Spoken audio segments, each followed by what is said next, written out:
የኤርትራ ጦር ድንበር ጥሶ ገባ። ኦነግ አስደንጋጭ መግለጫ ሰጠ። ትራምፕ ኢራንን በይፋ አስጠነቀቁ።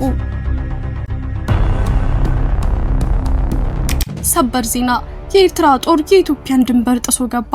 በሰሜኑ የኢትዮጵያ ድንበር ላይ የጦርነት ነበልባል ከምን ጊዜውም በላይ ተቀጣጥሏል። በአንድ በኩል የኢትዮጵያ መከላከያ ሰራዊት ለሉዓላዊነት ሲባል ወደ ድንበር ሲጠጋ፣ በሌላ በኩል ሻዕቢያ ከህወሓት ጋር በማበር የኢትዮጵያን ግዛት እየጣሰ ነው። በትክክል አሁን ድንበሩ ላይ ምን እየተፈጠረ ነው? የዛላምበሳስ እውነት ምንድነው?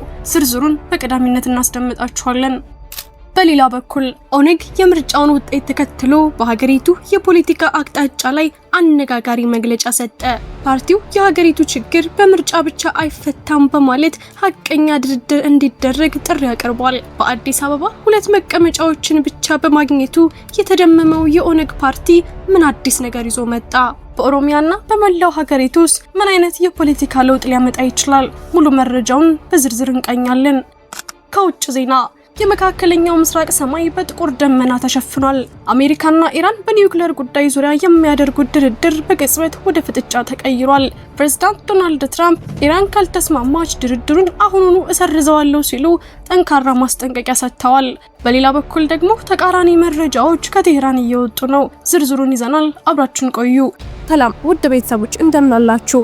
ይህ ዜና ላፍታ ነው። ቪዲዮውን ላይክ በማድረግ ይጀምሩ እያልን ወደ ዝርዝር ዜናዎች አለፍን። ሰበር ዜና የሰሜኑ ውጥረት አደገኛ ምዕራፍ ላይ ደርሷል። የኤርትራ ጦር የኢትዮጵያን ድንበር ጥሶ መግባቱ ተሰማ። የኢትዮጵያና የኤርትራ ድንበር በታሪኩ ታይቶ በማይታወቅ ሁኔታ እጅግ አደገኛና ተቀጣጣይ ምዕራፍ ላይ ይገኛል። የሁለቱ ሀገራት ግንኙነት ከቀናት ወደ ቀናት እየተባባሰ በመምጣቱ በአካባቢው ያለው የጦርነት ደመና አሁን በሀገራችን ላይ የተጋረጠውን የሰላም ስጋት በእጅጉ የሚፈታተን ሆኗል። መረጃዎች እንደሚያመለክቱት የኢትዮጵያ መከላከያ ሰራዊት ስትራቴጂካዊ የሆኑ የድንበር አካባቢዎችን ለመጠበቅ ወደ ትግራይ ድንበር ጉዞውን ማድረጉን ተከትሎ የኤርትራ ጦር በበኩሉ ከዚህ ቀደም የነበረውን የድንበር ማካለል ወሰን በመጣስ ወደ ኢትዮጵያ ግዛት ዘልቆ መግባቱ በስፋት እየተነገረ ነው። ይህ ሁኔታ የኢትዮጵያ የውጭ ጉዳይ ሚኒስቴር ከሰሞኑ በአስቸኳይ ሁኔታ ባወጣው መግለጫ ኤርትራ በኃይል የተቆጣጠረቻቸውን የኢትዮጵያ መሬቶች ለቃ እንድትወጣና በባህር በር ጥያቄዎች ላይ በሰላማዊ መንገድ እንድትደራደር ባቀረበው ጥሪ ላይ የይለፍ ምላሽ ማግኘቱ ነገሩን ይበልጥ አባብሶታል። የአስመራ መንግስት የኢትዮጵያን የሰላም ጥሪ እንደ ወንጀላ በመቁጠር በጽኑ ውድቅ ማድረጉ ለድንበር አካባቢው ውጥረት ማገርሸት ዋነኛ ምክንያት ሆኗል። የያዝኩት የኢትዮጵያ ግዛት የለም፣ ድርድር አልቀበልም በማለት ኤርትራ የሰጠችው ግልጽ ምላሽ በኢትዮጵያ በኩል መከላከያ ሰራዊቷን ወደ ሰሜን ድንበር የማስጠጋት እርምጃ እንዲወሰድ አስገዳጅ ሁኔታ ፈጥሯል። ይሁን እንጂ የሁኔታው አሳሳቢነት የኤርትራ ጦር ከኢትዮጵያ መንግስት ተቃዋሚ ኃይሎች ጋር በመመሳጠር ወደ ኢትዮጵያ ግዛት ዘልቆ መግባት መቀጠሉ ቀጠናውን ወደማይመለስ አደገኛ ግጭት ሊወስደው እንደሚችል ስጋት ፈጥሯል። የኢትዮጵያ መንግስት ቀደም ብሎ በደብዳቤው ላይ እንዳሰፈረው ከኤርትራ መንግስት ጋር ጥምረት ፈጥረዋል ያላቸው የውስጥ ኃይሎች አዲስ ግንባር መክፈታቸውና ኤርትራን እንደ ማቀንቀኛ መጠቀማቸው የሁኔታውን ውስብስብነት በግልጽ አሳይቷል። በአሁኑ ሰዓት ሶስቱም ኃይሎች ማለትም የኢትዮጵያ መከላከያ፣ የኤርትራ ጦርና የህወሓት ታጣቂዎች ከባድ የጦር መሳሪያዎችን ወደ ድንበር አካባቢዎች በማዝመት ላይ ሲሆኑ በተለይም በትግራይ ምስራቃዊ ዞን የዛላምበሳ ከተማ ሁኔታ እጅግ አስደንጋጭ ደረጃ ላይ ደርሷል። በአካባቢው የሚገኙ ነዋሪዎች እንደሚናገሩት የኤርትራ ወታደሮች የዛላምበሳን ከተማ የተወሰነ ክፍል በቁጥጥራቸው ስር በማዋል ኬላዎችን መትከላቸውንና ድንበርን እንደፈለጉ በመሻገር ላይ እንደሚገኙ በአይናቸው እንዳዩ እየገለጹ ነው። መከላከያ በሌለባቸው የድንበር አካባቢዎች የኤርትራ ጦር እንደፈለገው ሲንቀሳቀስ መታየቱ በህዝቡ ዘንድ ከፍተኛ ስጋት የፈጠረ ሲሆን ይህም የኢትዮጵያ መንግስት ሉዓላዊነትን የማስከበር ጫና በላዩ ላይ እንዲበረታ አድርጎታል። በአጠቃላይ በድንበር አካባቢ እየተፈጠረ ያለው ይህ ውጥረት የሁለቱን ሀገራት አንጻራዊ ሰላም ወደ አዲስ የጦርነት አዘቅት ሊያስገባው እንደሚችል አሳሳቢ ምልክቶች እየታዩ ነው።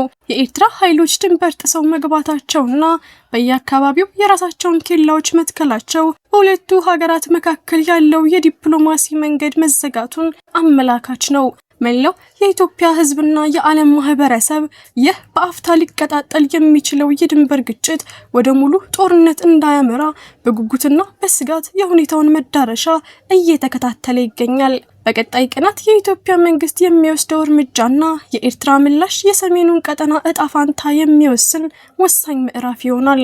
እርሶም በዚህ መረጃ ላይ ያለውትን ማንኛውም ሀሳብና አስተያየት በኮሜንት ሴክሽን ላይ እንዲያጋሩን እየጋበዝን አሁን በቀጥታ ወደ ቀጣዩ ዜና እንለፍ። የኢትዮጵያ ችግር በምርጫ ብቻ አይፈታም። ኦነግ አስደንጋጭ መግለጫ ወጣ። የኢትዮጵያ የፖለቲካ ምህዳር በከፍተኛ ውጥረት ውስጥ ባለበት በአሁኑ ወቅት የኦሮሞ ነጻነት ግንባር ኦነግ 7ኛውን አገራዊ ምርጫ ተከትሎ አወዛጋቢና አፋጣኝ ጥሪውን አስተጋብቷል።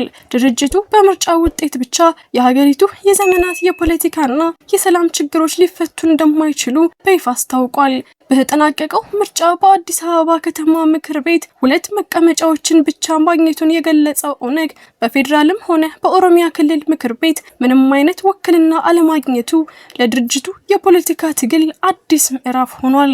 ይሁን እንጂ ድርጅቱ በምርጫው መሳተፉን ከስልጣን ወንበር መሽቀዳደም ይልቅ የድርጅታዊ ዓላማውን ለህዝብ ለማድረስና ህጋዊነቱን ለማስጠበቅ የወሰደው ስልታዊ እርምጃ መሆኑን አጽንኦት ሰጥቷል።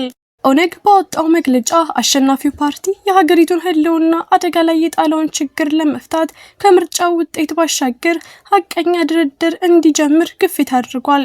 ድርጅቱ በሀገሪቱና በኦሮሚያ ክልል ዘላቂ ሰላም እንዲሰፍን በሰላማዊ የትግል መስመር ለሚደረግ ሁሉ አቀፍ ብሔራዊ ምክክር ራሱን ሙሉ በሙሉ ማዘጋጀቱን አስታውቋል። ይህ የኦነግ ጥሪ በወቅቱ በሀገሪቱ እየተካሄደ ካለውና ከሚጠበቀው ሀገራዊ የምክክር ጉባኤ ጋር ተያይዞ የመፍትሄ አቅጣጫው ከምርጫ ውጪ በሆኑ የፖለቲካ ድርድሮች ላይ ማተኮር እንዳለበት የሚጠቁም ነው። የኦሮሚያ ሰላምና አንድነት በማንም ሊታለፍ የማይችል የሀገሪቱ የሰላም ቁልፍ መሆኑን የገለጸው ኦነግ በዚህ ወሳኝ ወቅት የሃይማኖት አባቶችና አባገዳዎች የድርሻቸውን እንዲወጡ ጥሪውን አስተላልፏል። ምርጫው ተጠናቆ አሸናፊው ፓርቲ የፌዴራል መንግስቱን ስልጣን ለመረከብ እየተዘጋጀ ባለበት በዚህ ወቅት የኦነግ ይህ አቋም በፖለቲካው መድረክ ላይ ያለውን የተቃዋሚዎች ስሜት በግልጽ የሚያሳይ ነው። የሀገሪቱ የፖለቲካ ችግሮች በምርጫ ብቻ እንደማይፈቱ እያስታወቀ ያለው ኦነግ በቀጣይ የድርድሩ ሂደት ተሳትፎ ምን እንደሚሆን በጉጉት የሚጠብቅ ሆኗል። ቪዲዮአችንን ላይክ ማድረግ አይርሱ እያልን ወደ ውጭ ዜና አለፍን። ትራምፕ ኢራንን አስጠነቀቁ። ካልተስማማችሁ ድርድር የለም። የዓለምን ትኩረት የሳበው አዲሱ የኒውክሌር ውዝግብ። በኒውክሌር ፕሮግራም ጉዳይ ዓለም በከፍተኛ የውጥረት ሰዓታት ውስጥ ትገኛለች። የአሜሪካው ፕሬዝዳንት ዶናልድ ትራምፕ ኢራንን አስመልክተው በሰጡት አዲስና አወዛጋቢ መግለጫ የኒውክሌር ቁጥጥርን ጉዳይ እንደ ዋነኛ የድርድር መሰረት አድርገው አቅርበውታል። ትራምፕ ኢራን ሙሉ በሙሉና ያለምንም ቅድመ ሁኔታ የኒውክሌር ቁጥጥር እንዲደረግባት ፈቃደኛ መሆኗን በይፋ ማወጃቸውን ተከትሎ በአካባቢው ያለው የፖለቲካ ትኩሳት በከፍተኛ ደረጃ ጨምሯል። በተለይም ኢራን ለዚህ ስምምነት ባትስማማ ኑሮ በሁለቱ ሀገራት መካከል ምንም አይነት ተጨማሪ ድርድር እንደማይኖር በግልጽ ያስታወቁት ፕሬዝዳንቱ ይህ ስምምነት ለረጅም ጊዜ የሚቆይና የኒውክሌር ታማኝነትን የሚያረጋግጥ ወሳኝ እርምጃ መሆኑን አስረግጠው ተናግረዋል።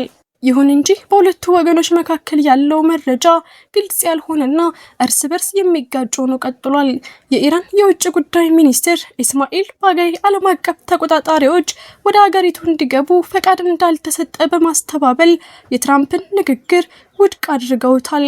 ምንም እንኳን ምክትል ፕሬዝዳንት ጄዲ ቫንስ ኢራን ለተቆጣጣሪዎች ፈቃድ መስጠቷን በድጋሚ ቢያረጋግጡም በሆርሙዝ ወሽመጥ ነፃ እንቅስቃሴና በማዕቀቦች ዙሪያ ያለው ድርድር የዓለምን ትኩረት ስቧል።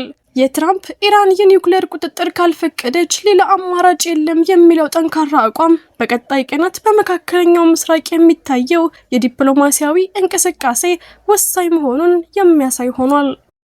ውድ የዜና ላፍታ ቤተሰቦች የሰዓቱ መረጃዎቻችን ያዳመጣችሁትን ይመስል ነበር። ስለተከታተላችሁን እያመሰገንን ቻናላችንን ሰብስክራይብ በማድረግ ቤተሰብ እንድትሆኑ እየጋበዝን በዚሁ ተሰናበትን። ጤና ይስጥልን።